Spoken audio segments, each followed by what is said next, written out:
Bonsoir, bonjour, madame, monsieur, ça dépend de l'heure à laquelle vous nous suivez. Vous suivez ce magazine consacré à la science. Spécialement pour ce numéro, nous allons recevoir pour vous une dame. Elle est savante, spécialiste en génie électrique et patronne de l'entreprise SMIN Power Group, je crois que j'ai bien prononcé.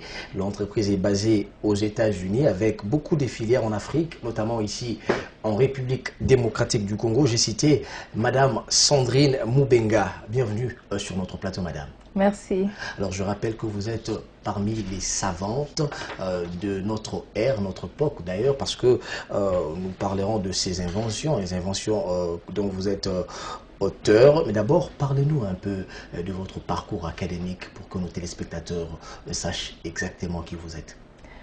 Oui, en fait, d'abord, je veux dire que c'est un plaisir d'être ici aujourd'hui. Mon parcours académique a commencé il y a un certain temps. J'ai fait mes études primaires dans plusieurs pays. J'ai fait au Congo, en France, en Belgique, au Sénégal, parce que mon père travaillait aux Nations Unies, donc on devait voyager souvent pour son travail. Et quand il a pris la retraite anticipée, on est revenu au Congo, mais on est allé à l'intérieur, à Kikwit. Et c'est là que j'ai fait mon secondaire, à l'Institut Sadisana. Vous êtes congolaise? Oui, oui, je suis congolaise. Oui, tout à fait. Donc. Oui, tout à fait. Alors, après mes études secondaires, j'ai eu la chance d'aller aux États-Unis. Bon, en faisant mes études secondaires, en fait, j'ai fait les maths physiques. J'ai fait les maths physiques et j'étais la lauréate de l'école. J'étais la lauréate de la province de Bandundu pour la section maths physiques. Et ensuite, quand j'ai fini mes études en maths physiques, je suis venue ici à Kinshasa. J'ai commencé l'UNIKIN. Okay. J'ai fait la prépo. L'université de Kinshasa, tout à fait. J'ai fait la Polytechnique. Ensuite, j'ai eu la chance d'aller aux États-Unis. Toute ma famille s'est déplacée aux États-Unis et moi aussi, j'ai été aux États-Unis pour poursuivre mes études d'ingénieur en électricité là-bas. J'ai acquis ce qu'on appelle le bachelor, donc c'est l'équivalent de la licence, la maîtrise et le doctorat dans le domaine où je suis, en génie électrique. Très bien. Donc vous êtes certifié ingénieur de l'État d'Oyo aux États-Unis. Ah oui, mais alors là, la certification, c'est encore un autre domaine en parallèle. Okay. Donc ça, c'est aussi une autre chose que j'ai faite. Je suis certifié ingénieur professionnel dans l'État d'Ohio. Ohio, aux États-Unis. Oui, c'est un processus, oui, aux États-Unis. C'est un processus qui prend à peu près 5 ans et on doit passer par plusieurs examens pour avoir cette certification pour montrer que vraiment on maîtrise le code du bâtiment dans l'État d'Ohio et que tout ce qu'on fait se trouve conforme aux normes et que nous avons la possibilité de revoir tout document pour tout building, tout bâtiment qui sera fait à Ohio. Donc, on nous donne, à la fin de ce long processus, quand vous devenez ingénieur professionnel, vous avez un numéro unique et on vous donne un sceau. Et vous pouvez sceller les documents pour l'État d'Ohio pour permettre d'avoir les permis de construire et tout ça. Vous avez le sceau. Donc, moi aussi, je suis ingénieur professionnel. Mais au-delà de ça, vous avez travaillé dans beaucoup de structures internationales. Est-ce qu'on peut savoir un peu votre parcours maintenant professionnel? Ok, sur le plan de vue professionnel, j'ai eu la chance de travailler à General Electric. C'est une grande corporation qui se trouve ici en Afrique aussi et partout dans le monde. Très bien. J'ai travaillé, donc tout ce qui a à voir équipement électrique, les transfos, les ampoules d'ailleurs, c'est General Electric qui avait commencé. Et ça, c'est General Electric. J'ai eu aussi la chance de travailler à First Energy. First Energy, c'est une compagnie d'électricité qui se trouve qui regroupe 7 différentes compagnies aux États-Unis. Donc, c'est une grande corporation, comme on dit. Très bien. Et à First Energy, j'étais ingénieur pour les villes. C'est-à-dire que mes clients étaient des villes. Donc là, je vous parle, moi, je suis ce qu'on dit un power engineer. C'est-à-dire que je conçois des systèmes électriques pour des villes. Très bien. Donc, c'est à ce niveau-là et c'est cette connaissance que j'ai acquis avec First Energy. Très bien. Ensuite, après First Energy, j'ai travaillé avec Orbital Technical Solutions qui a été racheté par SSOI. SSOI, c'est une compagnie qui se trouve dans 18 pays, qui a 18 bureaux dans le monde entier. Ils sont dans 8 pays dans le monde. Et c'est quand j'étais au sein de SSOI que j'ai eu l'occasion de faire la conception et l'installation des grands champs solaires photovoltaïques. Okay. C'est là que j'ai fait la conception du système de 4,2 MW, un champ solaire de 4,2 MW, c'est-à-dire 17 000 panneaux solaires qui ont été installés dans la ville de Napoléon à Ohio et qui alimentent à peu près 400 maisons là-bas aux États-Unis. Voilà. Donc, un parcours tellement élogieux, oui. Je crois que c'est fini, ou bien un autre parcours? Non, mais c'est puisque c'est après cette expérience, bon ça c'est toujours professionnel, forte de cette expérience. Vous êtes allé créer votre entreprise tout en 2011. D'ailleurs, on en parlera de votre entreprise. Voilà, merci. Mais nous aimerions quand même savoir, vous êtes une dame d'ailleurs, oui. Vous êtes une dame ingénieure. Rarement on voit des ingénieurs dames. Qu'est-ce qui vous a poussé à être d'abord ingénieur et puis finalement, quel lien, quelle relation vous avez avec les énergies renouvelables? Ça, c'est une très bonne question. Quelle a été ma motivation pour être ingénieur? En fait, je vous ai dit que quand nous sommes rentrés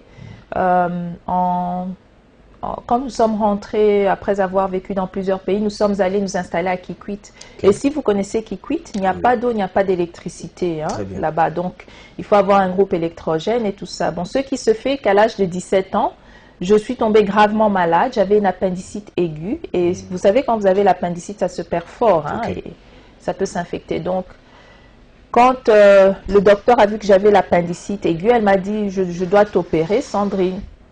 Malheureusement, à ce moment-là, il n'y avait pas de carburant pour démarrer le groupe électrogène de l'hôpital général.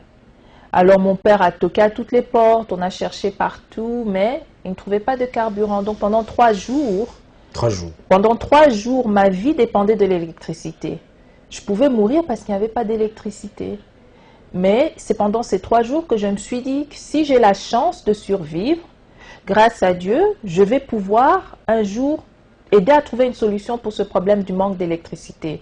Comme ça, d'autres personnes ne doivent pas mourir à cause du manque d'électricité. C'est ainsi que ma vocation, si vous voulez, est née de devenir ingénieur en électricité. En RDC, à peine 16% de la population bénéficie, ont l'accès à l'électricité.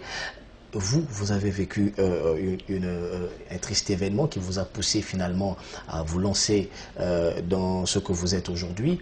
Mais est-ce que vous avez aussi un projet global pour la RDC et que jusque-là, la population desservie en électricité n'est que de 16%? Oui, en fait, et je crois que c'est beaucoup moins que 16%, en fait. Beaucoup moins que 16%. Oui, en effet, vous êtes spécialiste. On comprend que le besoin est grand, le besoin est immense ici. Et c'est la raison pour laquelle j'ai créé ma compagnie, SMIN Power Group, pour pouvoir amener des solutions énergétiques. Et nous voulons le faire à partir des énergies renouvelables. Donc, le soleil, quand vous regardez ici, nous avons du soleil en abondance ici. Donc, on peut utiliser les énergies solaires, les énergies, l'hydroélectricité, comme on dit, à petite échelle. Donc, on a beaucoup de possibilités. C'est ainsi que j'ai créé SMIN Power Group pour donner des solutions à énergie renouvelable ici au Congo. Très bien. Mais jusque-là, la société n'est implantée que dans le Bandundu? Non, pas du tout.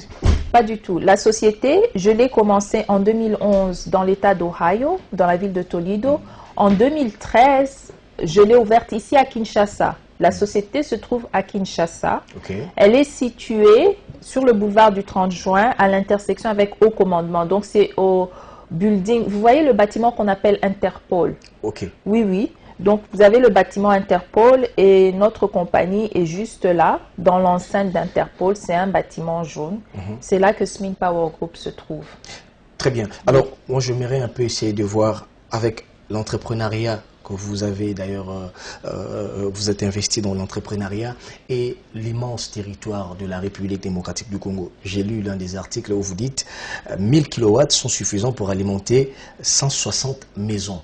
Alors la RDC reste un vaste chantier en ce qui concerne l'électricité, notamment on fait un regard à l'énergie renouvelable. Est-ce que votre société a noué de partenariats ou a des démarches qui vont dans le sens de nouer un partenariat avec l'État congolais pour justement pallier à ces problèmes d'énergie renouvelable? C'est une très bonne question que vous êtes en train de poser.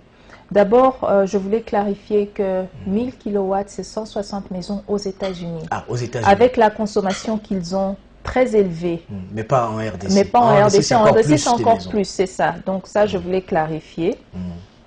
Et puis, question de partenariat, c'est ici que je veux parler, ici de Shabani Record. Très bien. Ici. Je voulais dire d'abord quelque chose. Le partenariat, avant que le partenariat se fasse en matière de business, il faut d'abord vous entendre sur le point de vue de la mentalité. Et c'est quelque chose que j'apprécie beaucoup avec M. Gabriel Shabani. Vous parlez de M. Gabriel Shabani, je voulais savoir quel est son apport personnel, quel est l'apport de M. Gabriel Shabani dans ce que vous êtes aujourd'hui? Eh bien, M. Gabriel Shabani, c'est une des personnes, je vous avais dit au début que c'est rare de trouver des gens qui sont en avance sur leur temps. Eh bien, M. Gabriel Shabani, dès le début, quand j'ai conçu la voiture hybride, c'est une des personnes qui m'a interviewé. C'est l'un des premiers à m'interviewer et à me mettre sur les ondes, faire ma publicité. Donc ça, pour cela, je lui suis très reconnaissant. Et après, on continue à parler. D'ailleurs, on causait encore, c'était hier. Et quand il était allé en Chine, voir aussi les voitures électriques, oui.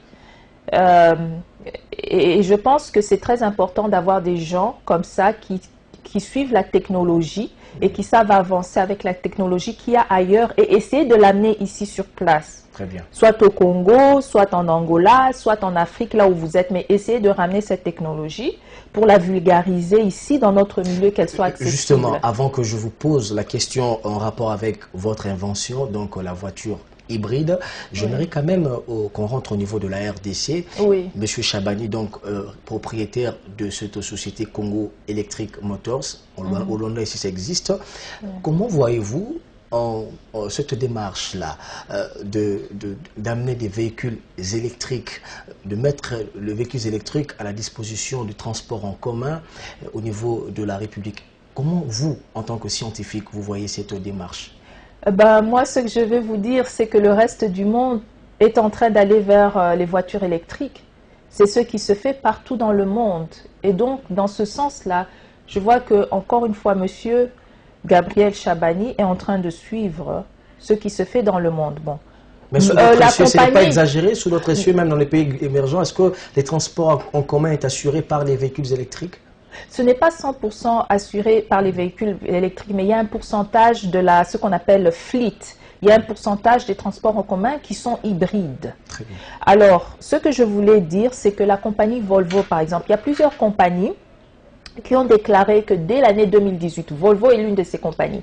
À partir de 2018, toute voiture que Volvo fera aura une partie électrique pour la propulsion. C'est-à-dire que ce sont des voitures soit hybrides, soit 100% électriques. Et ça, c'est la ligne dont on parle dans quelques mois ici, en 2018. Très bien. Et beaucoup d'autres compagnies suivent cela. Bon, dans ce sens-là, je vous dis qu'on est en train de suivre ça. Mais ce n'est pas trop prématuré pour le cas de la RDC? Bon, ce que M. Shabani est en train de faire, c'est vrai qu'il faut voir le cas de la RDC. Bon, on ne cache pas, nous avons encore des déficits en électricité et tout ça. Mais je crois qu'il faut toujours une première personne pour oser amener la nouvelle technologie. Très bien. Madame, je veux poser une question en rapport avec l'une de vos inventions. Tout à l'heure, là, j'avais dit que vous étiez une savante. Eh bien, ça se justifie par le fait que vous venez de mettre sur pied une voiture hybride. C'est quand même curieux, c'est une bénédiction pour nous, Congolais, d'avoir en face de moi une savante congolaise de nationalité qui a créé, mis sur pied une voiture hybride. Alors, dites-nous un peu d'où est partie cette invention-là, d'où est partie l'idée de créer une voiture qui se démarque un peu de l'ordinaire. Oui, cette voiture, en fait, je l'avais créée, c'était en 2018. Hein. C'était lors de mes recherches. 2018. Pardon, excusez-moi, 2008. 2008, d'accord, allez-y. Oh, c'est seulement 10 ans, vous savez. Allez-y, ça va vite. C'était en 2008 et donc quand j'ai fait cette voiture hybride, c'était dans le cadre de mes recherches pour la maîtrise. Très bien. Et en faisant cette voiture hybride, j'ai remarqué que il y avait deux grands freins pour cette voiture hybride, deux choses qui devaient absolument s'améliorer. La première, c'était la technologie pour l'hydrogène. Comment conserver l'hydrogène, comment avoir beaucoup d'hydrogène dans la voiture. Parce que le problème avec l'hydrogène, c'est que si vous regardez sur le tableau de Mendeleïev, la table des éléments périodiques, l'hydrogène, c'est l'un des plus petits éléments. Ce qui fait qu'il traverse à travers le métal. Et donc, ce n'est pas facile de capturer beaucoup d'hydrogène. Donc, il y a cette technologie de l'hydrogène qui doit avancer. Et d'autre part, il y a la technologie du côté des batteries. Comment pouvoir soutirer plus de capacité des batteries qui sont sur la voiture électrique. Et ça, ce sont les recherches que je suis en train de faire maintenant avec les batteries à l'ion lithium. Les batteries à l'ion lithium ont la plus haute densité, c'est-à-dire qu'avec une petite batterie, par exemple comme cet appareil, vous avez beaucoup d'énergie. Quand vous regardez la batterie que vous avez dans votre voiture, on appelle ça lead acid, les batteries à plomb, l'acide de plomb. Vous pouvez avoir une grande batterie comme ça, mais ça contient un peu d'énergie. La batterie à l'ion lithium, c'est le contraire. Vous avez une petite batterie, mais ça contient beaucoup d'énergie. Je crois que ce sont des batteries qui seront très utiles pour les véhicules électriques, par exemple. Tout à fait, voilà, exactement. Donc, les batteries à l'ion lithium, c'est le futur pour les voitures électriques, pour les énergies renouvelables, pour stocker l'énergie qui vient des panneaux solaires, par exemple. Et donc, ça, c'est la recherche que je suis en train de faire maintenant. Il y a déjà un brevet dessus. Je suis en train, j'ai développé avec l'équipe de l'Université de Toledo une machine, c'est un système de gestion des batteries qui permet d'augmenter la capacité de la batterie et d'augmenter sa longévité. Donc, ça va durer plus longtemps et ça vous donne plus d'énergie. Très bien. Alors, ceci me ramène à vous poser cette question. Parlez-nous un peu de vos projets d'avenir au niveau international comme au niveau de l'Afrique. Parce que l'Afrique dégage un grand déficit en matière d'énergie renouvelable sur plusieurs domaines pour son développement. Oui, alors les projets d'avenir, il y en a plusieurs. Quand vous parlez d'ici, par exemple... Notamment la batterie à lithium, déjà c'est un grand projet qu'on a retenu. Tout à fait, la batterie à lithium est là, ça c'est un grand projet en effet. Un autre projet que j'ai, c'est que nous sommes en train de monter sur place, avant que je parle de projet, il y a plusieurs aspects dans le projet. Hein. Allez-y. Oui, il y a plusieurs aspects dans le projet. Une des choses que j'ai remarqué en étant ici au Congo depuis 2013 avec Smin Power Group, c'est que beaucoup de gens veulent apprendre les énergies renouvelables, mais des fois, malheureusement, ils n'ont pas les moyens d'aller étudier, ou bien ils commencent l'ISTA, mais ils arrêtent, ou ils commencent l'UNIKIN, ils arrêtent parce qu'ils n'ont pas les minervales. Donc, depuis juin, j'ai lancé un système de bourse au sein de ma compagnie, pour encourager, pour donner des bourses aux étudiants congolais et congolaises qui veulent étudier dans le domaine des sciences, le domaine de génie, polytechnique, mathématiques. Donc, tout étudiant et étudiante qui veulent étudier, nous avons 3 bourses pour les filles et 3 bourses pour les garçons. Il suffit qu'ils aillent à notre website www.sminpowergroup.com et vous pouvez appliquer pour la bourse. Les conditions sont les suivantes. D'abord, il faut avoir 70% au moins aux examens d'État. Et puis, vous commencez à vous inscrire soit à l'ISTA, soit à l'UNIKIN. Et quand vous envoyez le dossier, vous montrez votre reçu de l'UNIKIN ou de l'ISTA, le bordereau là. Vous montrez votre diplôme d'État. Et là, on vous finance vos études. Pour aller étudier aux USA? Non, ces études-là que nous finançons, c'est pour étudier ici sur place. C'est pour étudier à l'ISTA ou à l'UNIKIN sans avoir des problèmes pour payer les minervales. Très bien. Bon, une fois que vous finissez la licence à l'ISTA, bon, on a d'autres programmes peut-être pour les États-Unis, mais c'est encore trop tôt pour en parler. Très bien. Donc, pour l'instant, on veut d'abord propulser au niveau local. Très bien. Lentement mais sûrement, nous tendons vers la fin de ce magazine. Madame, j'aimerais quand même qu'on chute, hein, Madame Sandrine Moubenga. Cette question, c'est très capital, très important. La RDC a aussi un département de recherche scientifique, mais je vous pose la question, aujourd'hui, si on doit considérer ce département de recherche scientifique comme étant un humain, dans quel état de santé serait notre département de recherche scientifique de la République? Sans complaisance. Sans complaisance, ok. Bon, je crois que ce département aurait la malaria et le kwashiorkor et quoi encore que je peux ajouter là-bas, la typhoïde. Voilà. Allez-y, pourquoi? Ça traîne le pain. Un peu du bon. C'est du biscuit. Allez-y. Ok. Bon, je pense qu'il y a beaucoup à faire. Hein. Je pense qu'il y a beaucoup à faire. Il y a question de priorité. Il y a question de mettre sur place des mécanismes pour financer la recherche. Nous avons quand même une dame qui a créé des motoroulages, des robots roulages. Vous êtes au courant de ça? Oui, tout à fait. Madame Thérèse Kirongezi. Oui, Madame Thérèse Kirongezi, oui, qui a créé les autoroulages, les robots, qui sont d'ailleurs reconnus dans le monde. Et moi, chaque fois que j'ai une conférence, je montre toujours ces robots et je parle d'elles. Parce qu'il faut encourager les autres femmes rares qui sont dans ce domaine et qui excellent. Très bien.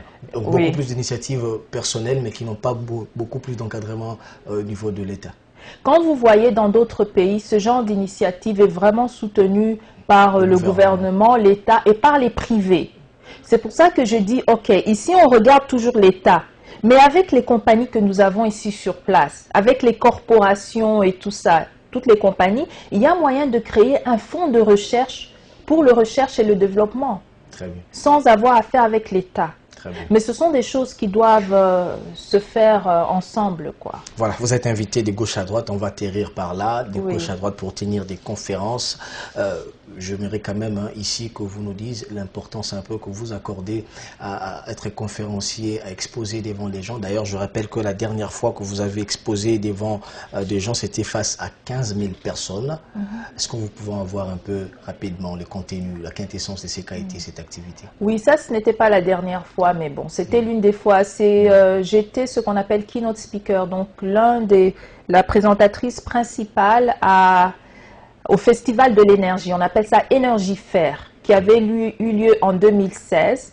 C'est organisé par une association américaine qui regroupe des milliers de membres qui sont intéressés par les énergies renouvelables.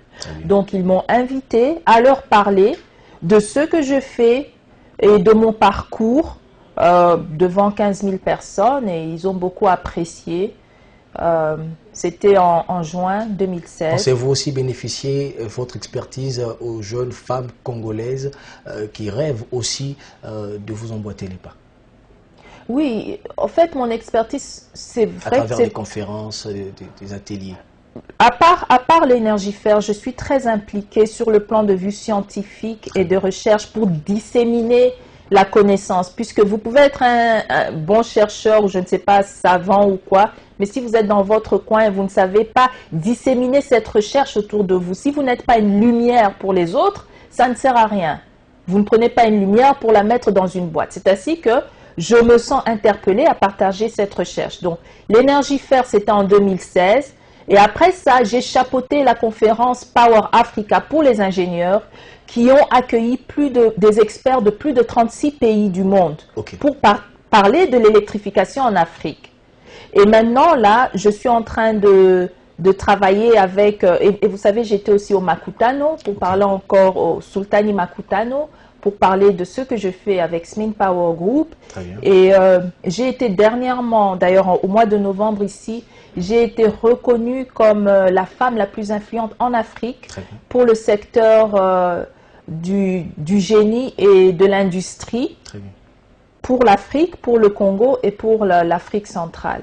C'était un concours organisé par le magazine CEO Magazine, qui est basé en Afrique du Sud. Et ils ont fait cette recherche sur plus de 54 pays africains et ils ont interviewé plus de 4000 personnes. Très bien. Ingénieure Sandrine Moubenga, peut-être un dernier mot? Oui, en tout cas, moi, je vous dis merci beaucoup de m'avoir reçu. Et ce que je veux dire, mon dernier mot peut-être, c'est pour ceux qui ont l'espoir pour le Congo. Je veux dire qu'il y a toujours l'espoir et je vous encourage toujours à vous pencher vers les sciences, techniques appliquées, mathématiques, génie, pour que nous-mêmes, on puisse résoudre nos problèmes. Personne d'autre ne va résoudre nos problèmes. Donc, je vous invite à vous pencher plus dans ces domaines. Merci beaucoup, ingénieure Sandrine Moubenga. Je rappelle que vous êtes ingénieure en électricité. n'est-ce pas? Oui. Merci aussi à vous, chers téléspectateurs. Le prochain numéro, c'est la semaine prochaine. Au revoir.